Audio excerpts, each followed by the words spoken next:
మీరెప్పుడైనా ఆలోచించారా? ప్రతి రాత్రి మీరు నిద్రలోకి జారుకున్నప్పుడు అసలు మీరు ఎక్కడికి వెళ్తారని? మీ శరీరం మంచం మీద ఉంటుంది, కానీ మీ ఆత్మ ఏ తెలియని లోకంలో తిరుగుతుందో. కలల ప్రపంచంలో లాజిక్ పనిచేయదు. అక్కడ సమయం ఆగిపోతుంది. నిజాం తాలూకు ముసుగు తొలగిపోతుంది. అక్కడ మీరు కొన్నేళ్ల క్రితం చనిపోయిన వారిని కలుస్తారు. మీరు ఎప్పుడూ చూడని ప్రదేశాలను చూస్తూ ఉంటారు. కొన్నిసార్లు మీరు చూసే దృశ్యాలు రేపటి నిజాలుగా మారుతూ ఉంటాయి. ఇదెలా సాధ్యం? కలలు మన మెదడు ఆడే ఆట, లేక వేరే ఏదో ప్రపంచానికి మనల్ని కలిపే ద్వారమా? సైన్స్ ప్రకారం కలలు అనేవి మెదడులో జరిగే ఒక సాధారణ చర్య. కానీ అదే నిజమైతే మనిషికి కలల్లో భవిష్యత్తు ఎందుకు కనిపిస్తుంది? వేల ఏళ్ల క్రితం ఋషులు, రాజులు కూడా కలల ఆధారంగానే తమ తలరాతల్ని ఎందుకు నిర్ణయించుకునేవాళ్లు? ఒకవేళ కలలను అర్థం చేసుకోగలిగితే మనిషి తన జీవితాన్ని తానే మార్చుకోగలరా? మన అదృష్టాన్ని, నిజాన్ని, చివరకు మరణాన్ని కూడా మార్చగలిగే తాళం చెవి కలల్లోనే దాగి ఉండొచ్చు. ఈరోజు మనం ఆ చీకటి లోతుల్లోకి వెళదాం. అక్కడ ప్రతి కల ఒక పజిల్లా ఉంటుంది. ప్రతి నిద్ర ఒక ప్రయాణం, ప్రతి రాత్రి ఒక తెలియని తలుపు. సిద్ధంగా ఉండండి, ఎందుకంటే ఇప్పుడు మీరు వినబోయే విషయాలు మీ కలలంటే మీకే భయం పుట్టేలా చేస్తాయి. మీకొచ్చే ప్రతి కల యాదృచ్ఛికం కాదు, అందులో ఒక రహస్యం దాగి ఉంది. ఈరోజు మనం దాన్ని తెలుసుకుందాం. అయితే మనం ముందుగా వెళ్లే ముందు ఈ వీడియోను లైక్ చేయండి. అలాగే ఇలాంటి ఆసక్తికరమైన విషయాల కోసం మన ఛానల్ని తప్పకుండా సబ్స్క్రైబ్ చేసుకోండి. రాత్రి నిశ్శబ్దం, చుట్టూ చీకటి, కిటికీ నుంచి వచ్చే చల్లటి గాలి, మెల్లగా నిద్రలోకి జారుకుంటున్న కళ్ళు. సరిగ్గా ఇక్కడే ఒక ప్రయాణం మొదలవుతుంది. ఇది మన జీవితంలోని అతిపెద్ద రహస్యం. ఎందుకంటే నిద్ర అనేది కేవలం శరీరానికి విశ్రాంతి మాత్రమే కాదు, అది ఆత్మకు సంబంధించిన విషయం. మీరు గమనించే ఉంటారు, కొన్నిసార్లు నిద్ర ఎంత గాఢంగా ఉంటుందంటే సమయం కూడా తెలీదు. ఒక్క క్షణం కళ్ళు మూస్తాం, మరుసటి క్షణమే తెల్లారిపోతుంది. కానీ కొన్నిసార్లు నిద్రలో మీరు ఎక్కడికో వెళ్ళిపోతారు. మీకు తెలియని ప్రదేశాలు, తెలియని మనుషులు కనిపిస్తారు. ఇవే కలలు, డ్రీమ్స్. అసలు ఈ కలలు అంటే ఏంటి? మనిషి గాఢ నిద్రలో ఉన్నప్పుడు మెదడు పనితీరు మారుతుందని సైన్స్ చెబుతోంది. REM స్లీప్ సమయంలో మెదడు చాలా చురుగ్గా మారి కొన్ని దృశ్యాల్ని సృష్టిస్తుంది. కానీ ఇవి కేవలం సాధారణ దృశ్యాలే అయితే కొన్ని కలలు నిజం ఎందుకు అవుతాయి? భవిష్యత్తులో జరగబోయే విషయాలు ముందే కలలో ఎందుకు కనిపిస్తాయి? ఇదే అసలైన రహస్యం. ఎన్నో ఏళ్లుగా ఋషులు కలలు 2 రకాలని నమ్ముతారు. ఒకటి కేవలం మెదడు అలసట లేదా జ్ఞాపకాల వల్ల వచ్చేది. రెండవది నేరుగా ఆత్మ నుంచి వచ్చేవి. వీటిని సంకేతాలు లేదా భవిష్యవాణి అని పిలుస్తారు. చరిత్రను చూస్తే ఈజిప్ట్ రాజులైనా, భారతీయ రాజులైనా కలలను దైవ సందేశాలుగా భావించారు. ఎన్నో యుద్ధాల ఫలితాలను కలలు మార్చేశాయి. ఎందరో రాజుల కలల ఆధారంగానే కొత్త నిర్ణయాలు తీసుకున్నారు. కానీ ప్రతి మనిషి తన కలలను అర్థం చేసుకోగలరా? కలల్లో దాగున్న సంకేతాలు నిజంగా మన జీవితాన్ని మలుపు తిప్పుతాయా? ఒక్కసారి ఆలోచించండి. మీరు తెలియని వ్యక్తి కలలో కనిపించండి, మరుసటి రోజే అదే వ్యక్తి నిజ జీవితంలో మీకు ఎదురుపడ్డం ఎన్నిసార్లు జరుగుంటుంది? ఎప్పుడైనా ఏదో ప్రమాదం జరిగినట్లు కల రావడం, కొద్ది రోజులకే అది మీ కళ్ల ముందే ఆవిష్కృతం కావడం, ఇదంతా యాదృచ్ఛికమా? కాదు. ఒక కల వెనుక ఉన్న రహస్యం. మనిషి నిద్రపోతున్నప్పుడు ఆత్మ శరీరాన్ని దాటి బయటకు వెళుతుందని పురాతన గ్రంథాలు చెబుతున్నాయి. ఆత్మ ఒక కనిపించని లోకంలోకి ప్రవేశిస్తుంది. అక్కడ గతం, వర్తమానం, భవిష్యత్ అన్నీ ఒకే దగ్గర ఉంటాయి. అక్కడ సమయానికి, దూరానికి ఎలాంటి హద్దులు ఉండవు. అక్కడ అన్నీ ఒకే దగ్గర ఉంటాయి. విశ్వాసానికి సంబంధించిన అనంతమైన పుస్తకంలా అందులో ప్రతి జీవిత కథ ముందుగానే రాసి ఉంటుంది. కళ అనేది ఆ పుస్తకంలోని పేజీలను చూపే ఒక చిన్న దృశ్యం మాత్రమే. కళ అనేది మన ఆత్మకు అద్దం లాంటిదని గ్రీకు తత్వవేత్త అరిస్టాటిల్ చెప్పాడు. నిద్రలో ఆత్మ సూక్ష్మ శరీరం ద్వారా విశ్వమంతా ప్రయాణిస్తుందని భారతీయ యోగులు నమ్మేవారు. మనం మెలకుగా ఉన్నప్పుడు అర్థం చేసుకోలేని విషయాలను మన అంతర్మథనం కలల ద్వారా చూపిస్తుందని ఆధునిక శాస్త్రవేత్తలు కూడా అంగీకరిస్తున్నారు. ఇప్పుడు అసలైన రహస్యాన్ని బయటపెడదాం. కొన్నిసార్లు కలలు మనల్ని భయపెడతాయి. భయంకరమైన దృశ్యాలు, ఎవరో తరుముతున్నట్లు, చీకటి, కింద పడిపోవడం, నీటిలో మునిగిపోవడం, ఇలా ఏవేవో. ఇవన్నీ మన లోపల దాగి ఉన్న భయాలు, అసంపూర్ణత లేదా బయటకు చెప్పలేని బాధకు సంకేతాలు. మన అంతర్మథనం ఈ విషయాలను కలల రూపంలో బయటకు తెస్తుంది. కానీ కొన్నిసార్లు కలలు ఎంత లోతుగా ఉంటాయంటే అవి భవిష్యత్తును చెప్పేలా ఉంటాయి. వీటిని ప్రికాగ్నిటివ్ డ్రీమ్స్ అంటారు. ప్రపంచవ్యాప్తంగా లక్షలాది మందికి ఇలాంటి అనుభవాలు ఎదురవుతాయి. ఒకరు కలలో ఓడ మునిగిపోవడం చూశారు. కొద్ది రోజులకే టైటానిక్ లాంటి ఘోర ప్రమాదం జరిగింది. మరొకరు కలలో భూకంపం వచ్చినట్లు చూశారు. నిద్ర లేవగానే నిజంగానే భూమి కంపించింది. ఇదంతా కేవలం మెదడు ఊహేనా, లేక మన ఆత్మ నిజంగానే భవిష్యత్తును చూస్తోందా? ఫ్రెండ్స్, ఇక్కడి నుంచే కలల అసలైన ఆట మొదలవుతుంది. ఎందుకంటే కలలు కేవలం చూడ్డానికి మాత్రమే కాదు, వాటిని చదవాలి, డీకోడ్ చేయాలి. ప్రతి కల ఒక కోడ్ లాంటిది. అది మన ఆత్మ మనకిచ్చే సందేశం.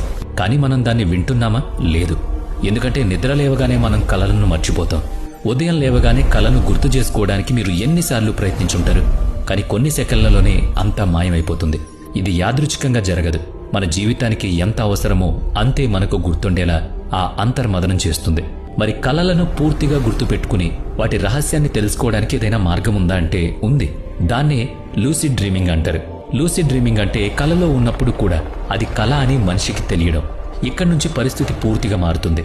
ఎందుకంటే ఇప్పుడు మీరు మీ కలను నియంత్రించవచ్చు. మీరు గాలిలో ఎగరొచ్చు, సమయాన్ని ఆపొచ్చు, మీ తలరాతను కూడా మార్చుకోవచ్చు. చరిత్రలో ఎందరో యోగులు, రహస్యవాదులు ఈ పద్ధతిని వాడారు. లూసిడ్ డ్రీమింగ్ ద్వారా ఆత్మ నేరుగా విశ్వంతో మాట్లాడగలదని, ఆత్మశక్తులను కలుసుకోగలదని, భవిష్యత్తును తెలుసుకుని ఆ జ్ఞానాన్ని నిజ జీవితంలోకి తీసుకురాగలదని వాళ్ళు నమ్మేవారు.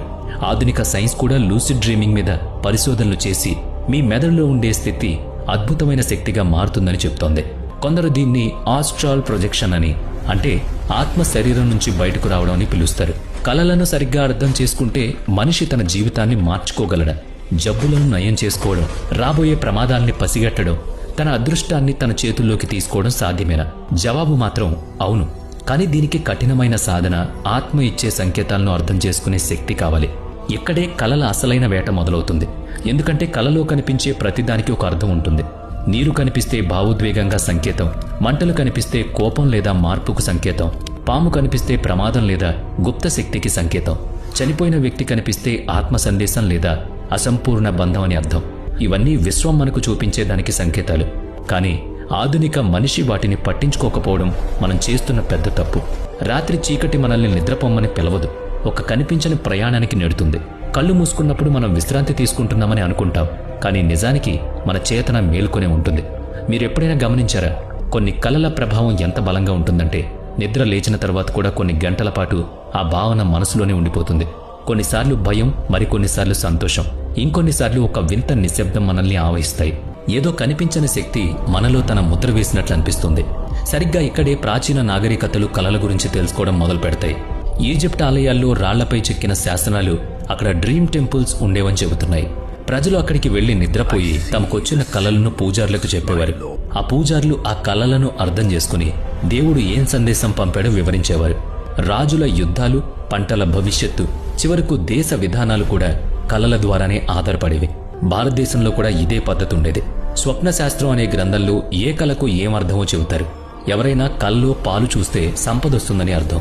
విరిగిపోయిన ఇల్లు కనిపిస్తే ఏదో చెడు జరుగుతోందని, నీటిలో మునిగిపోతున్నట్టు కనిపిస్తే మానసిక సంఘర్షణకు గురవుతానని నమ్మేవారు. వీటన్నిటి వెనుక ఒక బలమైన నమ్మకం ఉంది. కళ అనేది భ్రమ కాదు, అది విశ్వం పంపే సందేశం. చరిత్రలోని అతిపెద్ద సంఘటనల వెనుక కూడా కలల పాత్ర ఉంది. అబ్రహం లింకన్ తాను చనిపోవడానికి కొన్ని రోజుల ముందు కలలో తన శవాన్ని తానే శవపేటికలో చూసుకున్నాడట. మహారాణా ప్రతాప్ సైన్యం ఎన్నోసార్లు కలల సంకేతాల ఆధారంగానే యుద్ధ వ్యూహాలు మార్చుకుంది. ఆధునిక కాలంలో కూడా ఎన్నో శాస్త్రీయ ఆవిష్కరణలకు కలలే పునాది వేశాయి. డాక్టర్ ఫెడరిక్ కకూలే బెంజీన్ నిర్మాణాన్ని కలలోనే చూశాడు. ఒక పాము తన తోకను తానే తింటూ గుండ్రంగా మారడం ఆయనకు కల్లో కనిపించింది. డాక్టర్ నీల్స్ బోర్ పరమాణువుల నమూనాలను కల్లోనే చూశాడు. ఇదంతా కేవలం ఊహ కాదు, ఇది సబ్కాన్షియస్ మైండ్ చేసే మ్యాజిక్. మనం మెలకువగా ఉన్నప్పుడు చూడలేని నిజాన్ని నిద్రలో చూపిస్తుంది. ఇప్పుడు మనం కలల్లో భయపెట్టే చీకటి కోణంలోకి వెళదాం. ఎప్పుడైనా ఎవరో తెలియని వ్యక్తి మిమ్మల్ని తరుముతున్నట్టు అనిపించిందా? మీరు పరిగెడుతున్నారు కానీ కాళ్ళు బరువుగా మారిపోతున్నాయా? లేదా ఎప్పుడూ కింద పడిపోతున్నట్లు కానీ నేలను మాత్రం తాకనట్లు అనిపిస్తుందా? ఇవి కేవలం భయాలు కాదు, సంకేతాలు. ఎవరైనా తరమడం అంటే మీ జీవితంలో పరిష్కారం కాని భయం లేదా ఒత్తిడి ఉందని అర్థం. కింద పడ్డమంటే నియంత్రణ కోల్పోవడం లేదా ఓటమికి సంకేతం. చనిపోతున్నట్లు అనిపిస్తే జీవితంలో కొత్త అధ్యాయం మొదలవుతుందని అర్థం. స్లీప్ పెరాలసిస్ లాంటివి కూడా కలతో ముడిపడి ఉంటాయి. నిద్రలో ఉన్నట్టుండి శరీరం కదలదు, ఊపిరి ఆడదు, గదిలో ఏదో కనిపించని నీడ ఉన్నట్లు అనిపిస్తుంది. సైన్స్ దీన్ని నిద్రకు మెలకువకు మధ్య ఉండే పరిస్థితి అంటుంది. కానీ ఆధ్యాత్మికంగా దీన్ని ఆత్మల దాడి అని కూడా నమ్ముతారు. ఏది నిజమనేది ఇప్పటికీ రహస్యమే.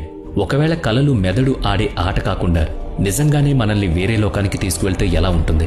క్వాంటమ్ ఫిజిక్స్ ప్రకారం విశ్వంలో అనంతమైన కోణాలున్నాయి. అదే నిజమైతే కలలు మనకు సమాంతర ప్రపంచాన్ని చూపిస్తూ ఉండొచ్చు. ఎప్పుడైనా కలలో మీకు రాని భాషలో మాట్లాడడం లేదా మీరు ఎప్పుడూ వెళ్ళని ప్రదేశంలో తిరుగుతున్నట్లు, అక్కడ ప్రతి రాయి మీకు తెలుసున్నట్లు అనిపించిందా? ఇది డేజావో లేదా జ్ఞాపకాల ఆట మాత్రమే కాదు, మీరు ఆ దృశ్యాన్ని ముందే కలలో చూసుండొచ్చు.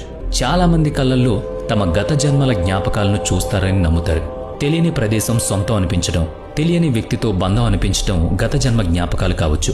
ఇవి నిద్రలో ఆత్మ నుంచి బయటకు వస్తాయి.